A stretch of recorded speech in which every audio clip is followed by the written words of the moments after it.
यह PSLV की 59वीं उड़ान होगी और इस PSLV एक्सेल संस्करण में यह 25वीं उड़ान है।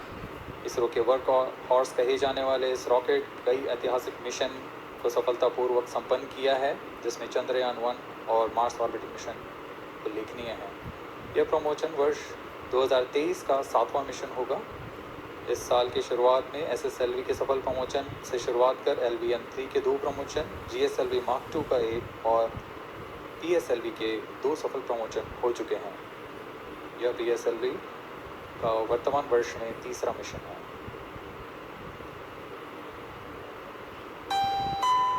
All stations stand by for the timer. T-1 minute and counting. -55 seconds. All stops are off. -50 seconds. All seconds are stopped. तो हमारे साथ बने रहिए।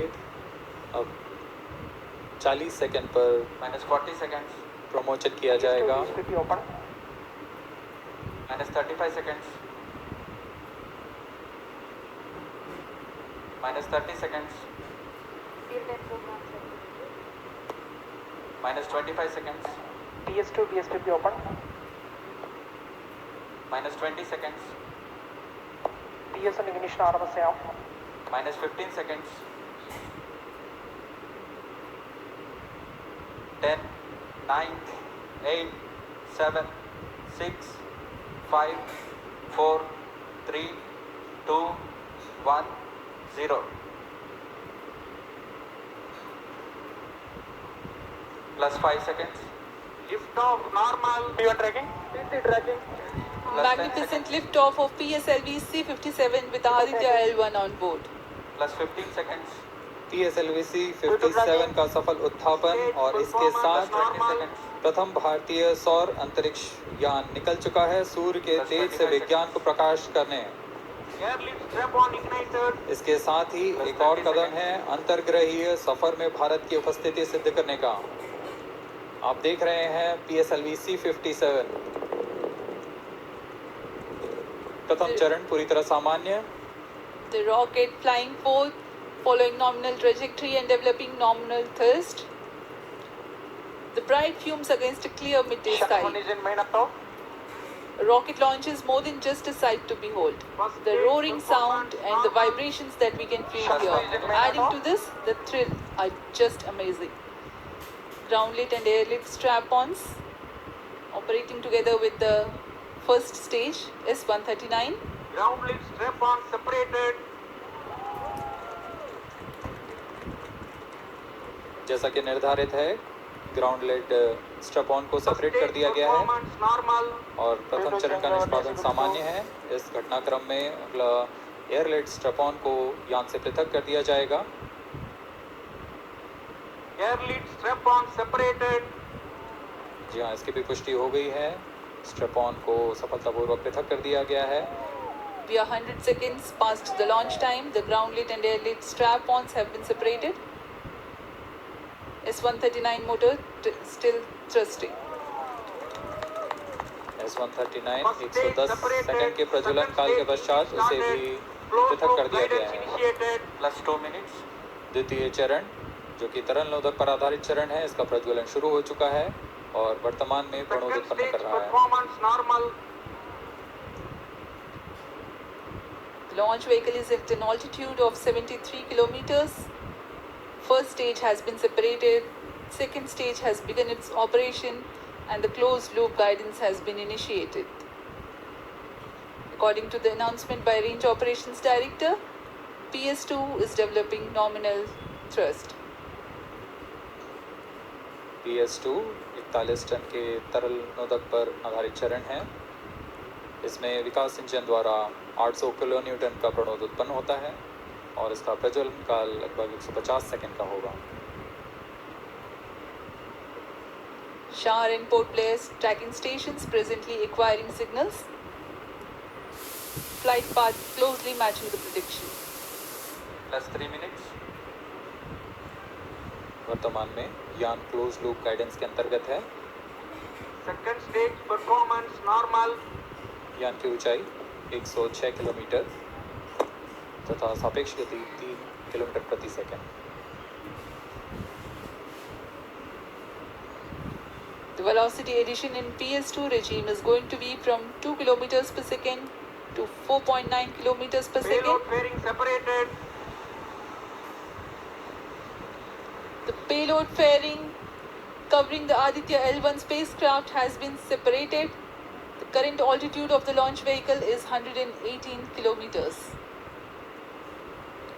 Relative velocity exceeding 3.8 kilometers per second. जी हाँ, यान अब घने वातावरण से बाहर जा चुका है, इसलिए ऊष्मा कवच की ज़रूरत नहीं रह जाती है और इस कारण इसे यान से पृथक कर दिया जाता है। Second stage performance normal.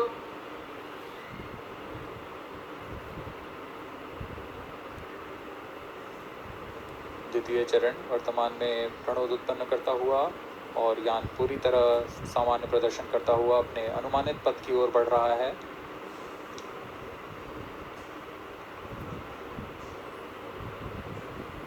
Second stage separated. Third stage ignited.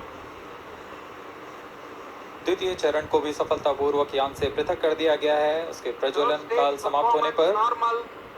और तृतीय चरण जो कि ठोस नोदक पर आधारित चरण है, इसका प्रज्वलन शुरू हो चुका है।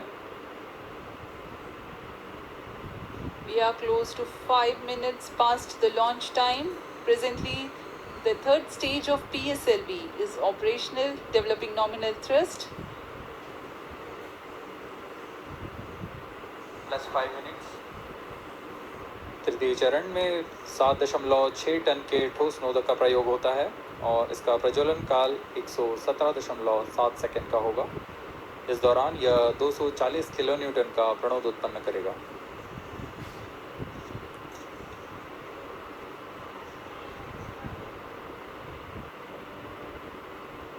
वर्तमान में यान की ऊंचाई 134 किलोमीटर तथा सापेक्ष गति 5.96 किलोमीटर प्रति second.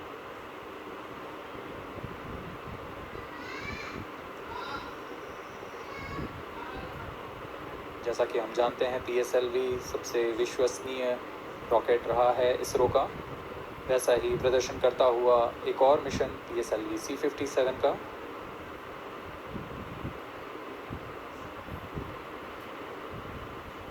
For the present mission, after PS3 completes its burn duration, a coast phase of 200 seconds will follow, in which the rocket will continue to be steered while there is no development of thrust.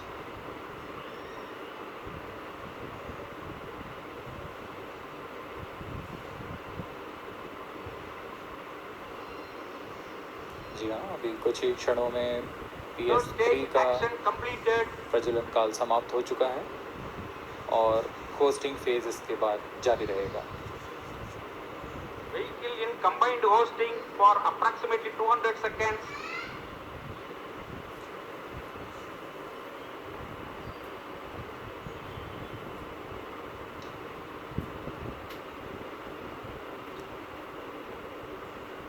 Unique to this mission, the Vehicle PS4 performance normal.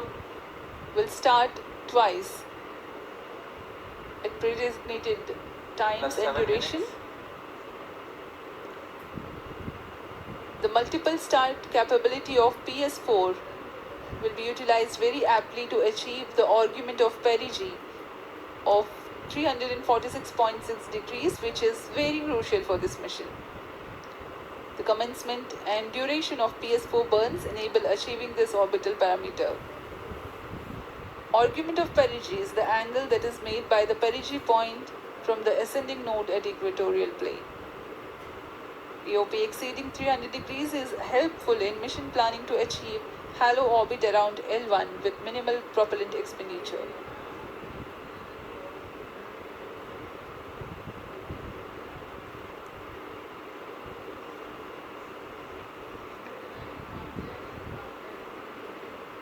सभी वैज्ञानिक गहनता से अध्ययन करते हुए इन आंकड़ों का, जो कि ग्राउंड स्टेशन द्वारा प्रसारित किए जा रहे हैं। वर्तमान में PS3 PS4 combined costing phase जारी है। यान की ऊंचाई 170 किलोमीटर तथा सापेक्ष गति 7.32 किलोमीटर प्रति सेकंड है।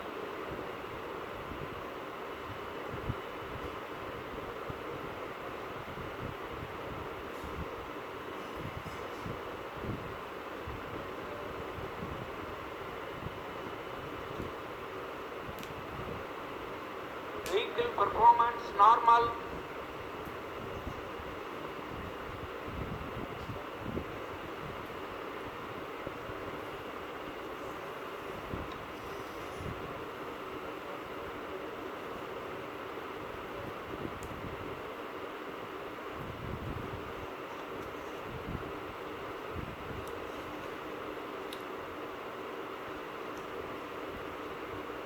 Plus 9 minutes.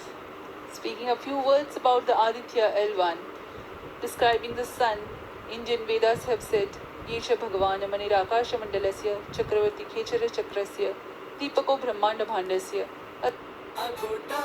Holiday planning part 2. human space missions. The vantage point for such observations is a place in between the sun and earth. Third stage separated. Now we have a successful separation event of the third stage of Separated PSLV. hosting. It is approximately 900 seconds. Plus 10 minutes.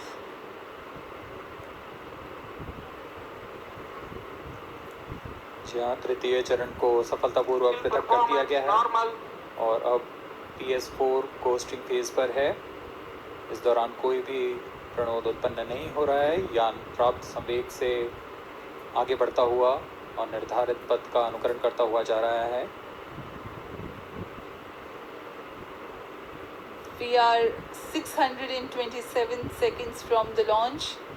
For another 600 more seconds or so, we will be tracking data from the BIAX ground station.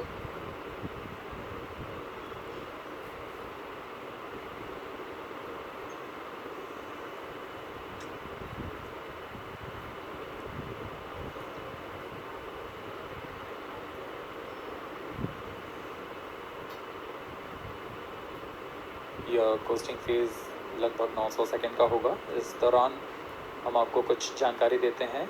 Lagrange point से जुड़ी कुछ रोचक तथ्य भी हैं, जैसे कि इस पॉइंट का नाम एक इटालियन फ्रेंच गणितज्ञ जोसेफ लुई लैग्रेंज के सम्मान में रखा गया था। उन्होंने 1972 में इसे अपनी तकनीकी प्रपत्र जनरल 3 बॉडी प्रॉब्लम में वर्णित किया है, लेकिन इससे पहले भी 3 पॉइंट L1, L2 और L3 को खोजने का श्रेय स्विस गणितज्ञ लियोनार्ड आयलर को जाता है।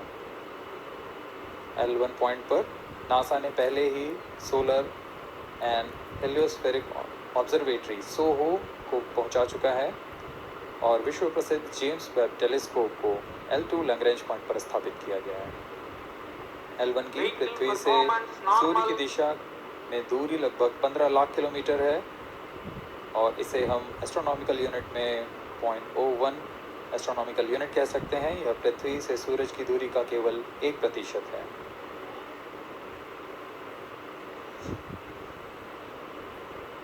Vantage point for observing sun is a place in between the sun and earth where direct visibility exists to the sun while continuous communication link exists with the earth. These observations will generate a forewarning about disturbances in near-earth space environment which could pose danger to the communication systems and spacecrafts.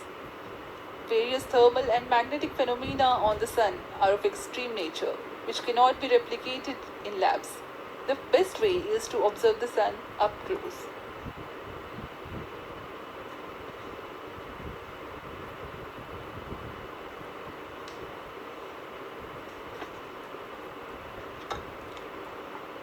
The distance between the Earth and Sun is approximately 150 million kilometers.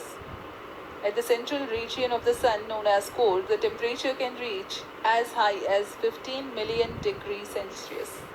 Power source for the Sun is nuclear fusion of hydrogen atoms that takes place in the core. The visible surface of Sun is relatively cool and has a temperature of about 5,500 degrees Celsius. The Aditya L1 spacecraft is planned to be placed in a halo orbit around the Lagrangian point Vehicle 1 performance or normal. L1 of the Sun-Earth system, which is about 1.5 million kilometers from Earth, roughly 1% of the distance to Sun. A halo orbit is a periodic three-dimensional orbit near the Lagrange point in the three-body problem of orbital mechanism.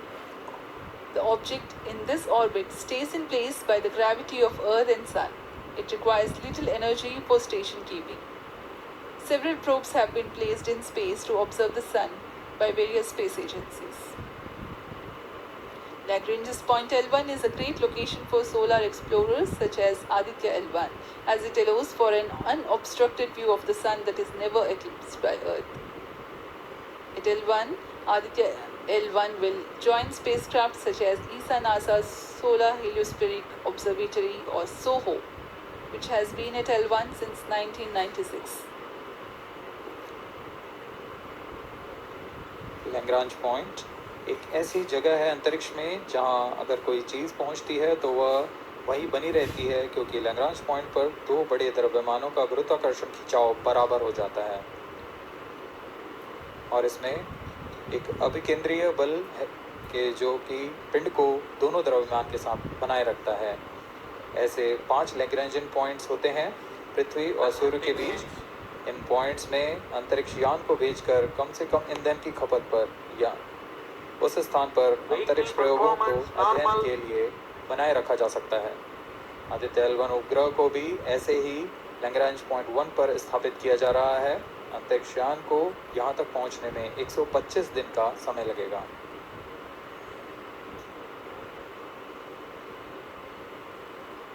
इस Lagrangian points के कुछ फ़ायदे होते हैं, जैसे हम यहाँ Aditya L1 के बारे में बात कर रहे हैं तो यह अंतरिक्ष यान लैग्रेंजियन पॉइंट 1 के पास जाएगा और यहाँ ऐसा पॉइंट है जहाँ से सूर्य को बिना किसी ग्रहण या रुकावट के निरंतर देखा जा सकेगा और अध्ययन किया जा सकेगा। दूसरा फ़ायदा यह कि विभिन्न मापन या विश्लेषणों के लिए किसी भी तरह की रुकावट या कमी नहीं आएगी। वायु न होने की वजह से इससे दूर तक स्पष्ट देखा जा सकेगा। लैग्रेंज पॉइंट पर इस वेधशाला को रखने का मुख्य कारण यह भी है कि यहाँ उपग्रह लगभग स्थिर रहेगा और उपग्रह के अभिवृद्धि नियंत्रण के लिए अधिक ईंधन की आवश्यकता नहीं होगी।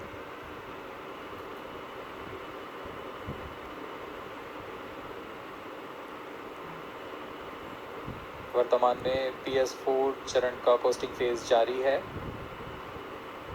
अब यान की ऊंचाई 280 किलोमीटर तथा सापेक्ष गति 7.18 किलोमीटर प्रति सेकंड है।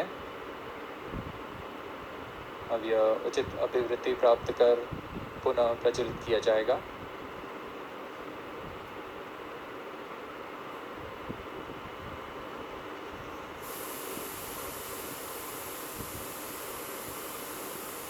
Vehicle performance normal. The Aditya L1 spacecraft carries 7 payloads to observe the protosphere, chromosphere, and corona, which is the outermost layer of the Sun. These payloads use electromagnetic, particle, and magnetic field detectors. First among the 4 remote sensing payloads is Visible Emission Line Chronograph (VELC), which is a prime payload designed as a reflective coronagraph with a multi-slit spectrograph. This payload is developed jointly by Indian Institute of Astrophysics, Laboratory of Electro-Optical Systems, UR Rao Satellite Center, ISRO Inertial Systems Unit, and Space Applications Center. The second payload is Solar Low Energy X-ray Spectrometer or SOLEX, designed to measure the solar soft X-ray flux to study solar flares. This payload is developed by UR Rao Satellite Center.